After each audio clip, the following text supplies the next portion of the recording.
Hi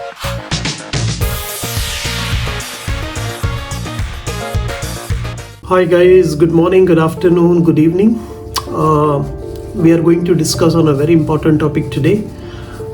काफ़ी students हैं जिन्होंने अभी 12th पास किया और they would have appeared for a CET exam, especially from the physics, chemistry and biology. And because CET PCB gives you a variety of options that you can apply and you can study.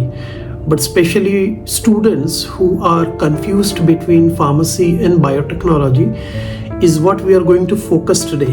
काफ़ी student हैं जो इसमें confuse होते हैं कि sir मैं कौन सा कोर्स करूँ, फार्मेसी लूँ या बायोटेक लूँ, विच विल बी बेटर. सो एक 7 से 8 पैरामीटर्स पे आज हम डिस्कस करेंगे ये जानने के लिए कि आपको at least it will enable you to understand which course is going to be better for you. So let's start this discussion. Watch this video till end for you to understand which course will be better for you. So what is the first parameter? The first parameter is core difference between B.Pharm and BSc or biotechnology. ठीक है, इन दोनों के बीच में क्या अंतर हम try करते हैं अंडरस्टैंड करने का. बी फार्मेसी जो है ये आपको फोकस करेगा फार्मास्यूटिकल्स के ऊपर और जैसे ड्रग फॉर्मुलेशंस हैं, किस तरीके से दवा बनाई जाती है. हिंदी में अगर आप देखेंगे इसको कहा जाता है औषध निर्माण शास्त्र. Basically you will be focusing more on how the drugs are getting developed, जिसमें फॉर्मुलेशन सिखाया जाता है आपको, और इन फॉर्मुलेशन से इन दवाओं से किस तरीके से ट्रीटमेंट किया जाता है, specially not from the doctor perspective but more from the pharmacist side, ये आपको सिखाया जाता है. And this degree is going to equip you in depth knowledge about pharmacology, जिसमें आप पढ़ेंगे मेडिसिनल केमिस्ट्री है, आजकल के करिकुलम के अंदर क्लिनिकल रिसर्च है, फार्मास्यूटिकल एनालिसिस है, ये सारी चीज़ें आपको पढ़ाई जाती है when it comes to be pharmacy. जो बीएससी बायोटेक करते हैं या फिर बीटेक करते हैं, बेसिकली इसके अंदर जो बेसिक फोकस होता है वो बायोलॉजिकल सिस्टम्स एंड ऑर्गेनिजम्स में होता है, where you can develop the drug using animal और प्लांट सोर्सेस. ओके, दवाएं दोनों में बनाई जाती है. से फॉर एग्जांपल जैसे वैक्सीन आया हमारा कोविड-19 का, it is of course an outcome of biotechnology. Of course pharma का भी काफ़ी यूज़ होता है, but basically because you are dealing with the virus, it falls under the biotechnology. इस एरिया में जनरली आप फोकस करते हैं, जेनेटिक इंजीनियरिंग है, माइक्रोबायोलॉजी है और बायोकेमिस्ट्री है, मॉलिक्यूलर बायोलॉजी है. तो ये तो बेसिक डिफरेंस हो गया दो कोर्सेज के बारे में. अब दोनों के बीच में सिमिलैरिटी क्या है, बी फार्मेसी के और बायोटेक्नोलॉजी के बीच में what is the similarity? So both degrees are rooted with life sciences, okay, and they share common subjects like biochemistry, microbiology in their initial year. First year second year में आपको यही पढ़ाई करना है. They also focus on research and the lab work, requiring student to develop the analytical and technical skills. So दोनों के subjects तो अलग हैं डेफिनेटली, बट बहुत सारे सब्जेक्ट्स हैं जो ओवरलैपिंग हैं, जो दोनों स्ट्रीम के स्टूडेंट को पढ़ना पड़ता है. ये तो आपका दूसरा पैरामीटर हो गया जिसके ऊपर आप समझने की कोशिश कर रहे हो. अब देखते हैं कोर्स स्ट्रक्चर और स्पेशलाइजेशन क्या ऑफर करता है दोनों में. यदि अगर फार्मेसी आप कर रहे हैं, बी फार्म्स के अंदर जा रहे हैं, तो टिपिकली जो सब्जेक्ट्स की आप पढ़ाई करने वाले हैं वो है pharmacology, pharmaceutics, pharmaceutical chemistry, clinical pharmacy and therapeutics, या फार्माकोग्नोसी है, फार्मास्यूटिकल एनालिसिस है. और फिर इसके अंदर आप और स्पेशलाइजेशन कर सकते हैं क्लिनिकल फार्मेसी में, फार्मास्यूटिकल एनालिसिस में, मेडिसिनल केमिस्ट्री में, ये सब में आप स्पेशलाइजेशन कर सकते हैं. मतलब बेसिकली आप मास्टर डिग्री कर सकते हैं.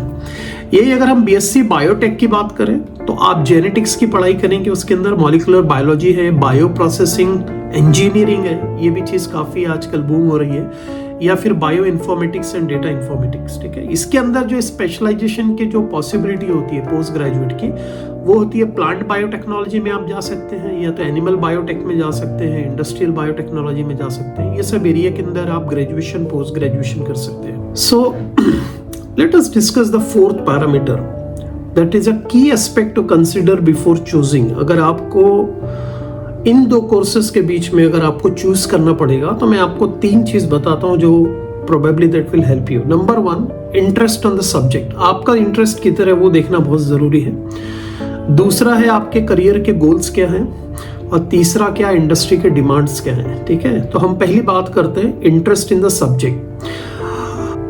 If you prefer direct application of health care and drug development, अगर आपको लगता है कि भाई ये बीमारी है, उसकी नई दवा बनाना है ना, या उसके किसी भी एक शोबे के अंदर मुझे जाना है जहाँ से मेरा रिसर्च हो सकता है, या आपके अंदर इस तरीके का शौक है कि बीमारी क्यों होती है और उसकी दवा क्या हो सकती है, दवा किस तरीके से बनती है, दवा हमारे बॉडी में जाके किस तरीके से काम करती है, कौन कौन से पैरामीटर्स हैं जो दवे के, जिसकी वजह से दवे की वजह से टॉक्सिसिटी होती है, या दवे की कौन सी पैरामीटर की वजह से डिसीज जल्दी अच्छी हो जाती है। अगर आपके अंदर ये सारी चीज़ की क्यूरियोसिटी है, शौक है, ठीक है, तो मैं एडवाइस करूँगा आप फार्मेसी करिए। बिकॉज ये चीज़ आपको, अगर आप इसके अंदर डिस्कवरी में जाते हैं, जिसको रिसर्च एंड डेवलपमेंट बोलते हैं या बेसिक डिस्कवरी बोलते हैं, डेफिनेटली आप वहाँ तक पहुँचेंगे कि किस तरीके से नए नए कैंसर्स आ रहे हैं, उनके अंदर क्या प्रॉब्लम है और उनकी दवाइयाँ किस तरीके से बन रही हैं। ये कोर्सेज के अंदर डेफिनेटली अगर आप एम लेके जाते हो तो you can definitely become a scientist. 10 साल 12 साल 15 साल के एजुकेशन के बाद, डॉक्टरेट करने के बाद आप एक साइंटिस्ट बन सकते हैं और इस एरिया में काम कर सकते हैं। और बहुत सारी अपॉर्चुनिटीज़ हैं मल्टीनेशनल कंपनी में, स्पेशली जहाँ पे बेसिक रिसर्च होता है। हम अपने घरों में देखते हैं लोगों को, कई लोगों को समाज में, सोसाइटी में कैंसर है, डायबिटीज़ है ना, और नई नई दवाइयाँ आ रही है। नई दवाइयाँ इसलिए आ रही हैं कि कोई तो उस पर रिसर्च कर रहा है। तो अगर आपके अंदर ये इंटरेस्ट है कि मुझे दवाइयों पे रिसर्च करके या डिसीज़ पे रिसर्च करके नई दवा बनाना है, तो डेफिनेटली आप फार्मेसी से करियर चूज कर सकते हैं। ये इंटरेस्ट हो गया फार्मेसी का। अगर आपको लैब में बहुत ज़्यादा वर्क पसंद है, जैसे कल्चर के अंदर है, वायरस के अंदर है, बैक्टीरिया के अंदर है, और उस पर आपको दवा बनाना है, उसके अंदर वैक्सीन्स बनाना है ना, तो लेबोरेटरी वर्क, अगर आप दोनों में लैब काम है, डेफिनेटली यहाँ पे ज़्यादा आर्टिफिशियल है बिकॉज ऑफ फार्मा में एक्सिपियंट्स लेके दवाइयाँ बना रहे हैं, रिसर्च कर रहे हैं। यहाँ पे आप जेनेटिक्स है, जीन्स है, ये सारी चीज़ों के अंदर आप काम करेंगे। तो डिपेंड आपका इंटरेस्ट क्या है ना, वो आप डेफिनेटली आप उसके हिसाब से चूज कर सकते हैं। ये पहला पॉइंट बोला। दूसरा पॉइंट आता है आपके करियर का गोल क्या है। अगर आपको लगता है कि आपको हॉस्पिटल फार्मासिस्ट बनना है, क्लिनिकल रिसर्च में काम करना है, आपको R&D में काम करना है, आपको एनालिसिस अच्छा लगता है, आपको कम्युनिटी फार्मेसी में अच्छा लगता है, ठीक है, तो डेफिनेटली आप फार्मेसी चूज कर सकते हैं कि आपका इंटरेस्ट क्या है। ठीक है, और अगर आपको लगता है कि नहीं, मुझे एग्रीकल्चर बायोटेक्नोलॉजी में जाना है, मुझे प्रोड्यूस बढ़ाना है ना, फसल के अंदर बहुत सारे प्रॉब्लम्स है एग्रीकल्चर में, उनको मुझे दूर करना है, या मुझे कुछ ऑर्गेनिक फार्मिंग की तरफ जाना है, कुछ जेनेटिक चेंजेस करके कुछ नई चीज़ बनाना है, या तो एनिमल के अंदर जाना है, ठीक है, और इसके एप्लीकेशंस अगर आप करना चाहते हैं तो definitely then biotech is a very good field for you. So career का गोल क्या है उसके ऊपर डेफिनेटली आप डिसाइड कर सकते हैं।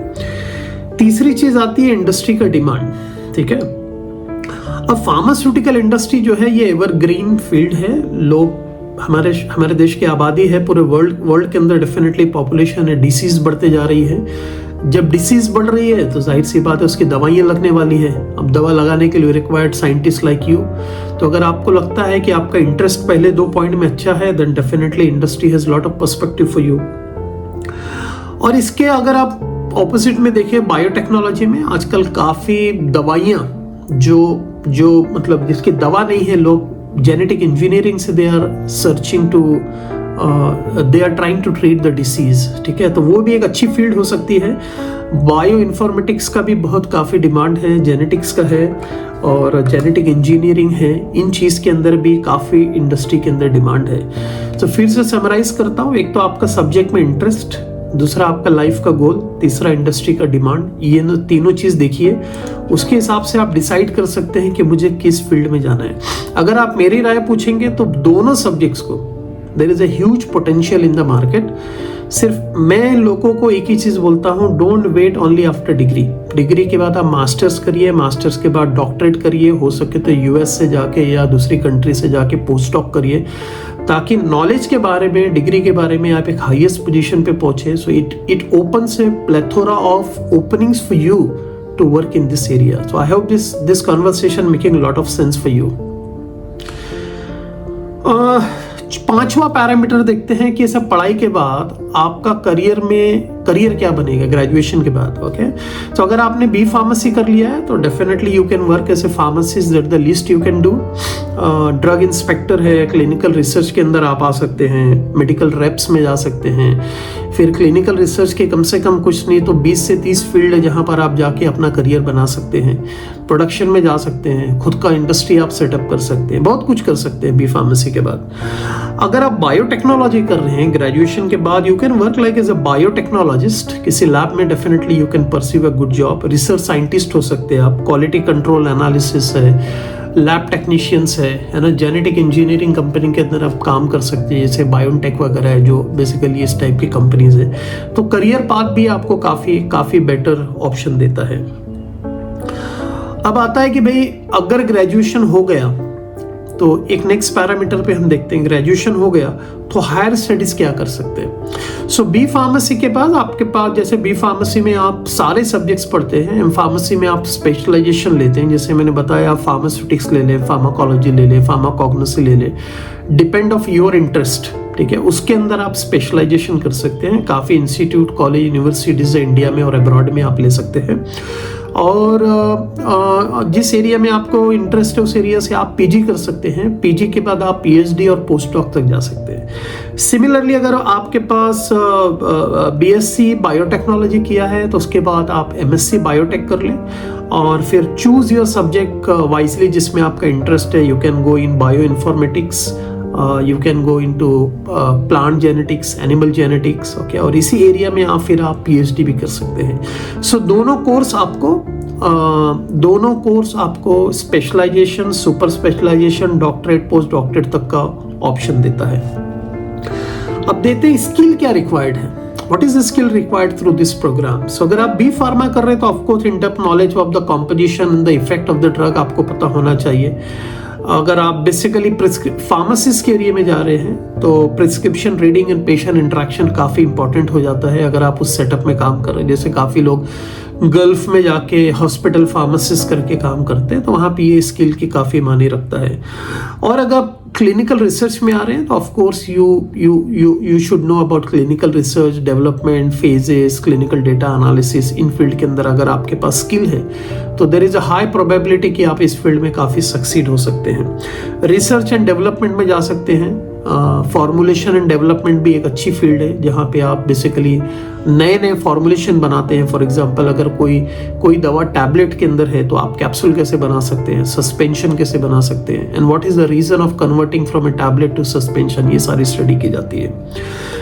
यही अगर आप बायोटेक्नोलॉजी में हैं, सो बायोटेक्नोलॉजी अगर आप कर लेंगे तो कौन सा स्किल आपके अंदर एक्वायर्ड हो जाएगी। तो एक तो लेबोरेटरी स्किल, जैसे पीसीआर है, जीन एडिटिंग है, ये सारी चीज़ आप सीखेंगे theoretically. Data interpretation and analysis ये भी आपको सिखाया जाएगा बीएससी बायोटेक के अंदर।